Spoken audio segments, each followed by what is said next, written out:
If you want to become wealthy, number one, you want to make more money. And I explain very simply how there's simple ways to make more money. Number two, you want to spend wiser. Too many people are doing stupid things with their money. And number three, you want to put the majority of your wealth into appreciating assets. Dave Ramsey did a video last year where he basically said, hey, making 12% on your money, you can take 10, leave 2% inflation. It's not that hard. That's the math. That's ridiculous. It wouldn't stand up to any Monte Carlo simulation. The market doesn't go up 12% every year. It can average that over 20 years. If you want to be successful in retirement, you want to have two things. Number one, you want increasing income for the rest of your life. And number two is risk management. You've got to take key retirement risks off the table. First of all, Tom, I just want to say thank you so much for taking time to sit down with us. This is incredible. Blaine offers exposure to a whole new younger audience. You have this new book. Tell us about your new book for people who haven't read it yet and what it's all about.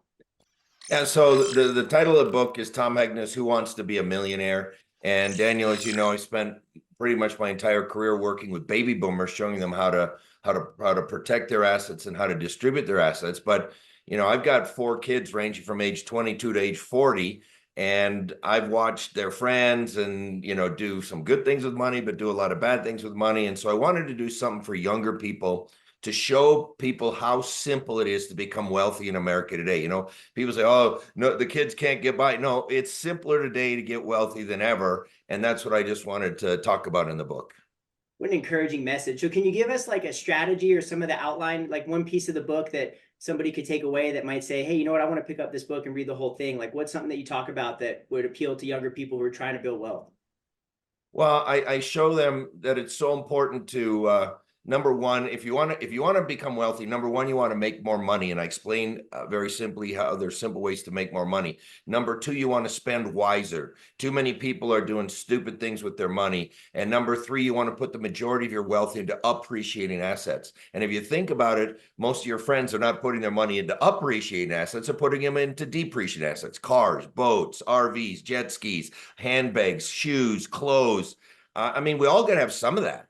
But we don't want to have the majority of our wealth going into things that go down in value every single day. And even worse, think about this. They're taking car loans. They're buying like a $80,000 car and they're paying interest on it. So they're paying like this while it's going down like that. You will never get wealthy doing things like that. And so, I just give some real practical advice. I said most Americans could become millionaires except for 2 simple things. Number one, they spend way too much money on their cars. And number 2, they get divorced. So the moral of the story is drive a used car and stick with your first spouse. Now, I say that tongue in cheek, but I'm just going to give you one example out of the book. Okay, this is on me.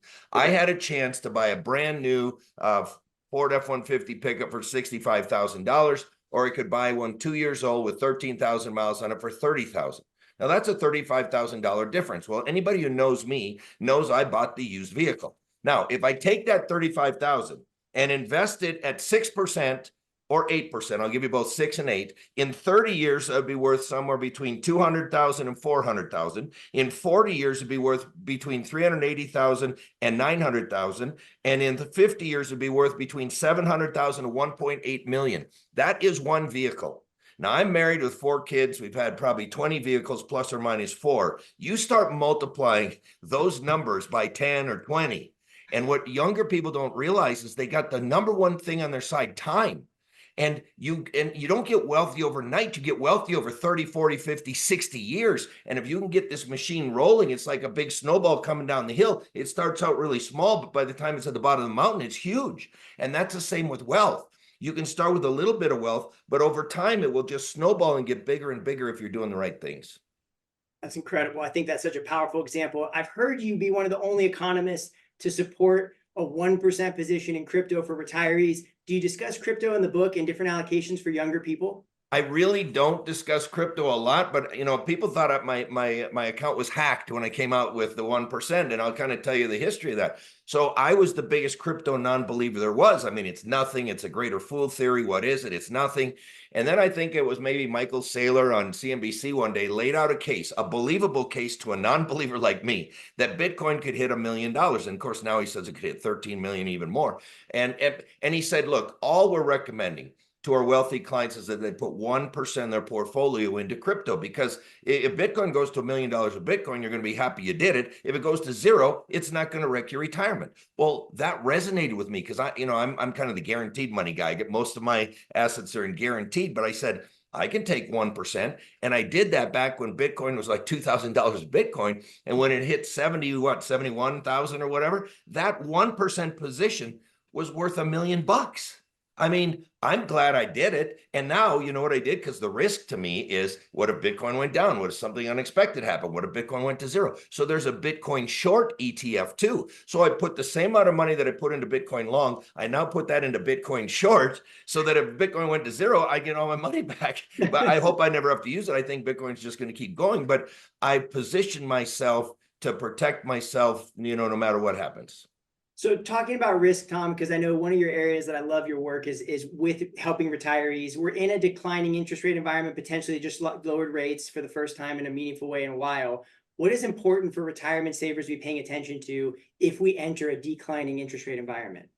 Well, I mean, I think if you're going to buy some type of income annuity, the time to buy it is now, because interest rates do play a factor. It's not the only thing. There's mortality credits, there's principal, there's other things in the paycheck that you get from an insurance company, but interest rates do matter. And so I would be taking advantage of, people say buy bonds because you can lock in these interest rates for 5 years. I say buy an income annuity, you can lock in the rates for the rest of your life. I mean, why lock it in for 5 years? So, I just think you have to be wise with your money, stay diversified. It's not, you don't want to put all of your money in any one place. It's, diversification is always key.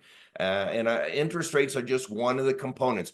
As interest rates come down, the stock market may in fact go up. And crypto may go up. So there's good and bad things that happen when interest rates go up or down. I think people understand interest rates to some degree, but that word you use, mortality credit, is always something that I think is hard to explain. You have such a beautiful way of putting things so simply. What is a mortality credit for someone who doesn't know? Well, so every check you get from an income annuity is composed of 3 parts. Part number 1 is principal. Anybody can give you that. Part number 2 is interest or investment gain. Anybody can give you that. But only an insurance company manufactures the secret sauce, those mortality credits. It's extra money from the risk pool the older you are and the longer you live. And what math and science shows is that if you have a portfolio and you don't have any of these mortality credits in your portfolio, especially if it's a retirement portfolio, that portfolio is suboptimal. It's less than what it otherwise could or what it should be. Now, some people say I still don't understand mortality credits, so I tell the story of the 5 ladies who went on vacation. Every year, there were 5 90-year-old ladies who went on vacation. One year, one lady said, hey, let's each put $100 in this mason jar. We'll seal up the jar, and next year we're going to go on vacation. We'll bring the jar with us, and those of us who are still alive, we'll open the jar and we'll split the money. They said, Helen, that's a great idea. So you got 5 90-year-old ladies. They each put $100 in the jar. They sealed up the jar. What do you think happened the next year? They forgot where they put the jar. No, I just made that one up. No, unfortunately, one lady's died. So now 4 ladies split the $500. They each get $125. Now, that was a 25% rate of return in 12 months. I have 2 questions for you. How much of that money was invested in the stock market? 0. What interest rate did they earn in that jar? 0. How they get paid 25% with no money in the market or no interest rate is because they got paid mortality credits. Well, ladies look at this. They look at their brokerage account. They said, this is a pretty good deal. I'm going to put it back in the jar, seal it back up, and do it again. So they decided to let it ride. The next year, one more lady died. Now, 3 ladies split the $500. They each get $167. That was a 67% return in 2 years. No money in the market, no interest rate. Why? Because they got paid mortality credits. Now, some people say, yeah, but Tom, I don't want my money to disappear when you die. You don't have to have your money disappear when you die. You can do joint life with your spouse, joint life with your 5-year-old granddaughter. These things can pay for 100 years. But the older you are, the longer you live, the fewer guarantees you select, the more of those mortality credits you get paid. That's so perfect to explain that. Now let's take a shot at another equally complex topic, which is sequence of return risk. Sequence of withdrawal risk. I think that that's something that we try to spend so much time with our clients talking about. It can be complex. How could you put that simply for someone when you really want to explain the magnitude of how serious that risk is? Well, here's the risk. For most people's entire lives, they've been investors, they've been savers, they've been dollar cost averaging into the stock market. Well, that's great when you're an investor and a saver, because there's only one thing that matters, and that's your average rate of return. If you can get 8%, it's better than 6. If you get 10%, it's better than 8. But if you try to do that in retirement, dollar cost averaging turns into dollar cost ravaging. Because if you're taking money out of a portfolio as it's going down, that's the fastest way to run out of money. And so what happens is if you retire in the first couple of years of your retirement, the market goes up, up, up, and you're taking money of the portfolio, math and science says you're highly likely to be successful. Conversely, if the first couple of years of retirement, the market goes down, down, down, and you're pulling money out, math and science says you're highly likely to run out of money. Because the day you retire, all the rules change. Average returns mean absolutely nothing in retirement. The only thing that matters is the order or sequence of those returns. And so you're submitting your retirement to either good luck if the market's up or bad luck if the market's down. I'm not going to submit my retirement to good luck or bad luck. So Dave Ramsey did a video recently, not recently, within the last year, where he basically said, hey, it's really simple. If you're making 12% on your money, you can take 10, leave 2% inflation. It's not that hard. That's the math, right? He was giving this advice in a video. What are your thoughts on that, Tom? Well, I mean, that's ridiculous. It wouldn't stand up to any Monte Carlo simulation because the market doesn't go up 12% every year. It can average that over 20 years. And if you're a saver and investor, you can average 12%. But if you're a retiree, you can't take out 12%. You know, I show a case where the market had averaged 10.2% for 23 years. The couple took out 5% a year and they ran out of money in about 14 years. And so there were PhDs that wrote entire articles debunking Dave Ramsey. He does not understand math. You know, he's good about cutting up your credit card, staying out of debt. I agree with him on that. But when it comes to life insurance, annuities, you know, retirement, take out 10%, that's ridiculous. There's not one person who knows retirement who would tell you that you can do that. It's ridiculous. Have you heard of something called the annuity puzzle that economists talk about, Tom?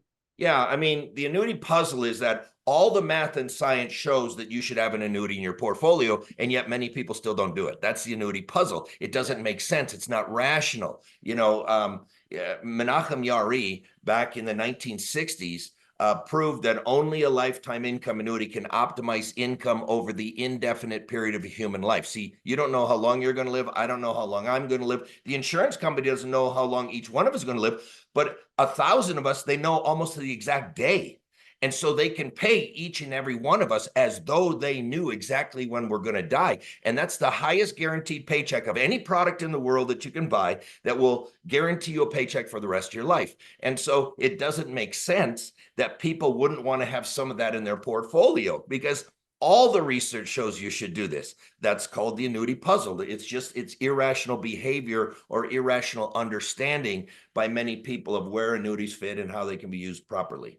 What do you think is the cause of the annuity puzzle? Why, if the math and science supports it, the economists believe in it so strongly, why is it the American people don't?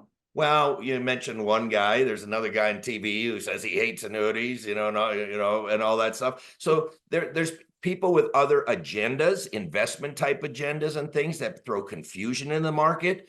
But, I can filter all that out. I stick to the PhDs and the true experts on retirement who look at everything, not just the stock market, not just real estate. They look at interest rates. They look at the risk of long-term care, the risk of early death, the risk of morbidity, all these different risks, withdrawal rate risks. The taxes can go up. There's a lot of risks in retirement. And a lot of people think retirement's about the stock market or real estate. No, it's not. It's about two things. If you want to be successful in retirement, you want to have two things. Number one, you want increasing income for the rest of your life. And number two is risk management.